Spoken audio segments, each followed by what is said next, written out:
Revenue రాబడిపై సమీక్ష నిర్వహించిన CM Revanth Reddy అధికారులకు కీలక ఆదేశాలు జారీ చేశారు. ఆదాయ వనరులను సమీక్షించాలని సూచించారు. ప్రధానమైన ఫినాన్స్, రిజిస్ట్రేషన్స్, వాణిజ్య పన్నుల్లో రాబడులపై ఆరా తీశారు. ఇక జిల్లాల్లో బిజీ పర్యటనలు చేసిన మంత్రులు అభివృద్ధి కార్యక్రమాల్లో పాల్గొన్నారు. పార్టీ కోసం కష్టపడ్డ ప్రతి కార్యకర్తకు పదవులతో సత్కరిస్తామన్నారు మంత్రులు.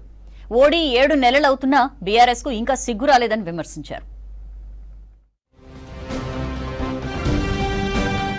సెక్రటేరియట్లో శాఖలపై వరుస సమీక్షలు చేశారు CM Revanth Reddy. Revenue generation పై వివిధ విభాగాధిపతులతో సమీక్ష నిర్వహించారు. ఫినాన్స్, వాణిజ్య పన్నులు, prohibition, excise, registration, mines and geology విభాగాల్లో వచ్చే రాబడిపై అధికారులను అడిగి తెలుసుకున్నారు.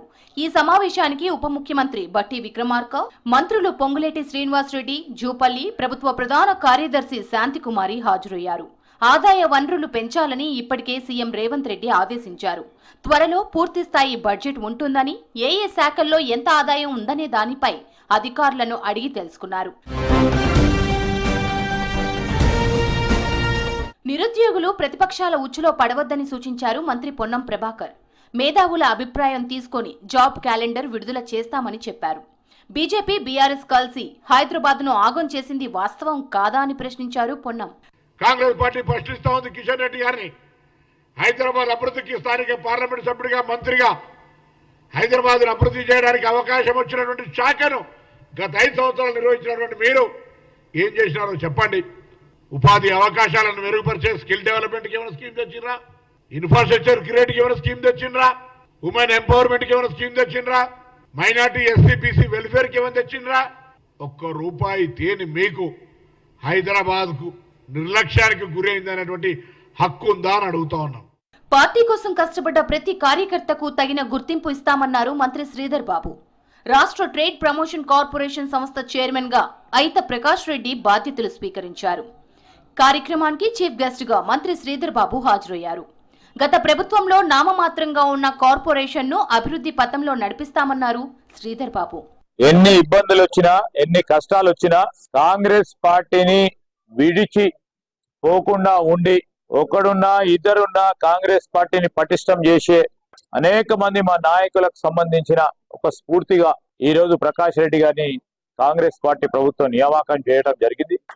రాబోయే కాలంలో పెద్ద పెట్టిన ఈ కార్పొరేషన్ ని మరి మంచి దారిలో నడిపి, మంచి పేరు సాధించి, ఎక్స్పోర్ట్స్ ని పెంచి, కాంగ్రెస్ పార్టీ ప్రభుత్వం రాగానే ఒక పాలసీ విధానం, ఎక్స్పోర్ట్ పాలసీ విధానం తీసుకొచ్చే కార్యక్రమంలో జరుగుతూ ఉన్న సందర్భంలో మరి మంచి పేరు సాధించుకొని ముందుకు పోవాలని.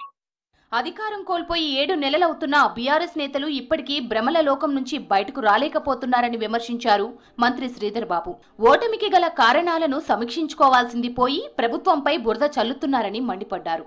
అధికారంలో ఉన్నన్ని రోజులు కేసీఆర్ ఇంటి నుంచే పాలన సాగించారని, కనీసం ప్రతిపక్ష నేతగానైనా జనంలోకి వెళ్తారనుకుంటే ఇప్పుడు కూడా కార్యకర్తలను ఇంటికి రప్పించుకుంటున్నారని అన్నారు శ్రీధర్ బాబు.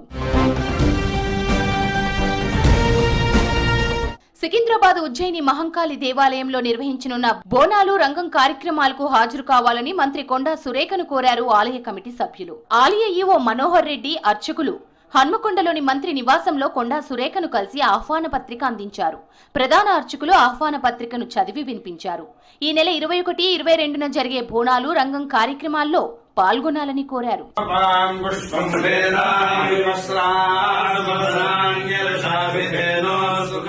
సుపద క్రియేషన్స్ రూపొందించిన బోనాల పాటల సీడీని మంత్రి పొన్నం ప్రభాకర్ సెక్రటేరియట్లో ఆవిష్కరించారు. కార్యక్రమానికి మంత్రి జూపల్లి కృష్ణారావు హాజరయ్యారు. తెలంగాణ సంస్కృతి సంప్రదాయాలకు ప్రతిరూపంగా పాటను రూపొందించారని బృందాన్ని అభినందించారు మంత్రులు.